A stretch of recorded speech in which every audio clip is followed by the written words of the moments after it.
Hi guys, welcome back to the channel. Myself on Twitter, you're back for another episode of Audio Creepypastas. Damn, it's been a while. Thinking of uploading a Dead Trigger episode. Very old game, but Dead Trigger 2 looked nice and I don't know if there's any story behind it. So I'll play Dead Trigger 1. If I like it, and if it gets even 2 views, I'll make more. But if I like it, I'm most likely going to make more anyway. So even if I don't like Dead Trigger 1, I will try Dead Trigger 2, because Dead Trigger 2 has been praised in one of the videos I watched. I was watching a video to try and see. So, just going to watch this. This one's called My Daughter Died on Her 6th Birthday. Let's listen.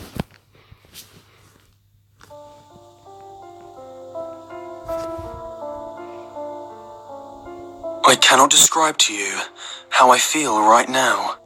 What I'm experiencing is so detached from the norm, I'm almost convinced I've finally gone insane. Almost. My wife, B, died during childbirth. She was gorgeous, funny, intelligent, stubborn. A woman whose laugh was so loud, eating in restaurants was a challenge. A woman whose stare was so intense, it made my hands shake. I lost her as she gave birth to our daughter, Sam. Of course, I could have resented Sam for taking away what was once mine in a way nothing else can be, for taking away what was so truly and utterly pure. But I didn't. I knew B wouldn't have wanted any resentment. She wouldn't have wanted our only child to have a life ruined by hate. But this isn't about grief. This isn't about the physical sucker punch of losing forever something you loved. This is about something far more sinister. My daughter was lively, always running and screaming, leaping up and down the climbing frame, causing havoc in her classes. So, for her 6th birthday, a trip with friends to the movies had left her with so much pent-up energy I could barely keep up with her as she dipped and dodged between people on the pavement. She'd occasionally turn back through the sea of people and shout, "Daddy, come on!" in a tone that was almost petulant. I couldn't help but love her. I tried to chase her. I really did. She was too busy looking at me when she dashed out into the road, and the bus didn't have time to stop. Oh. A sickening crunch, and the world fell silent. I cradled her broken form in my arms, too numb to weep, too hurt to move. All I could feel was the warm, crimson liquid gently seep into my clothes. In the state of shock I was in, I could just think about how I was going to wash my jeans. It sounds horrid, I know, but a loss like that tears everything away from you and leaves you with only the bare thought process that makes us human. The next week was a blur. I cannot place a single memory to a time. In between friends and family extending their condolences and the howling sobs of mine that would break out at any moment. I attended her funeral dressed all in black. By dressed, I don't mean merely clothes. My very essence was dark. I couldn't feel or think, and the day continued as I went through the motions, like a dying man treading water. Everyone wanted to tell me about Sam and how perfect she was, what an angel she was, as if I didn't know, as if I didn't realize what a gift my own daughter was. The man stood out from the rest as he walked up to me and handed me this large leather book. I assumed at the time he was a parent of one of Sam's friends, handing me a collection of their photos together, or maybe I was too numb to even process his cold hands, and how he never mentioned my daughter once. For a month, I was lost. I drank and stayed in our now empty apartment alone, watching old box sets. Too numb now to even cry.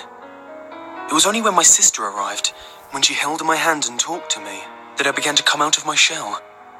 She'd sit and listen to the most insane things I said, and gently coax me out of my depression. Not completely, but enough for me to begin to live what was almost a real life again. That was when I opened the book. I decided to remember Sam for all the joy she gave, and was prepared to reflect on her life without feeling miserable. I opened to the first page. It was essentially a binder, full of Polaroid photos of my daughter growing up. I furrowed my brow. They were taken from a distance, blurred slightly, and I was in a few of them. I began to feel sick, but hoped that the following photos would provide some explanation.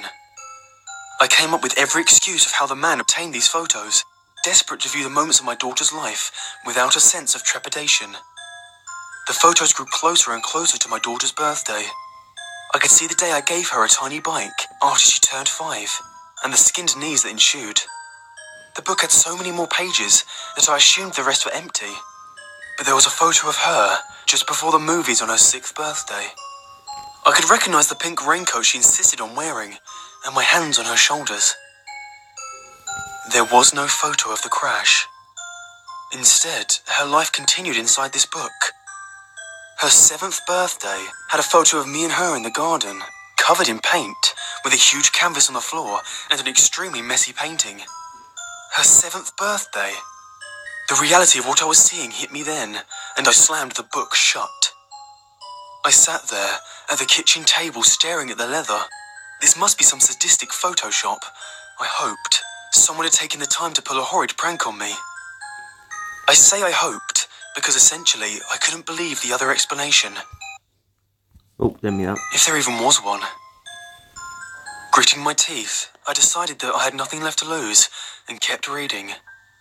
I can't explain the emotions I felt whilst I read accurately, listening to the sound of the page turning. I can try, but nothing could prepare you for something like this. Her life continued, showing her losing her baby teeth, her first day of senior school. My turning of the pages became more frenzied, and I began to notice something. The photographer was getting closer, closer to her. As she grew older, not in every Okay. photo, but a general trend, the photographer was getting closer and closer, more daring perhaps. She was beautiful, stunning. As a teenager, she looked just like her mother, all curls and smiles. I grew older too, but the photos began to include me less and less. Her 16th birthday was strange. A group of her friends, sitting outside, drinking from little plastic cups at a picnic. Near the bushes of the park where this was taken, a dark figure stood. You wouldn't have noticed him, if not for the small shadow he cast on the grass. I leant back for a moment and exhaled. This was too weird. I've been so caught up in watching my little girl grow up, I hadn't thought about how this would end. Moments like this are so utterly surreal that sometimes you remove yourself from them. I almost felt like I was watching myself read these, like this was a dream or a program on television. I continued.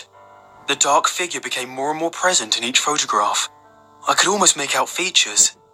His presence was towering, and as I turned the page, I expected to see him disappear. But instead, as the photographs grew closer to her 18th, each birthday was marked by a caption underneath the Polaroid saying, "Another year." She was no longer somewhere I recognized.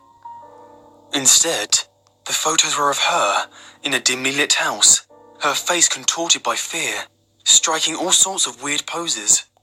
Sometimes she would be dressed like an ancient queen, or she would be dressed like a maid scrubbing the floors. The figure was there, even closer now. His legs or his arm would appear in each and every one. No matter how she was dressed, in every photo, her face had this desperately pained expression. It killed me. There were bruises on her face.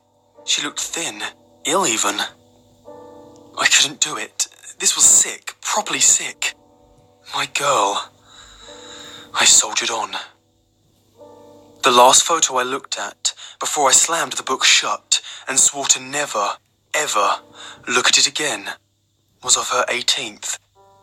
The caption underneath read, "At last," in sloppy handwriting. She was looking straight at the camera, crying. She was on her knees, dressed in a black evening dress, with an apple in her mouth and her hands bound behind her back. Her makeup was ruined by tears. It was as if she was pleading me, begging me to help. But I couldn't. I closed the book and left the room, my whole body convulsing with sobs. I couldn't call the police, of course. She was dead.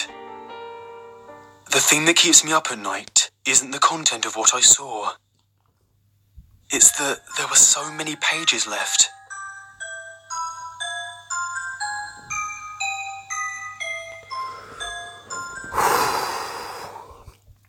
Jesus, imagine that. I don't know if you can hear that in the background, sorry for that. But just imagine that. Losing your daughter and then getting handed a book that's got her life past that. And it ending with her being... I don't even know. Ends with her being kidnapped. That could be what it is. And the fact there was more pages in the book, just jeez. Alright, well, I'm going to make this and then I'll make my dead trigger. So I hope you liked that episode. Please, if you did, drop a like and I hope to see you in the next episode. Bye.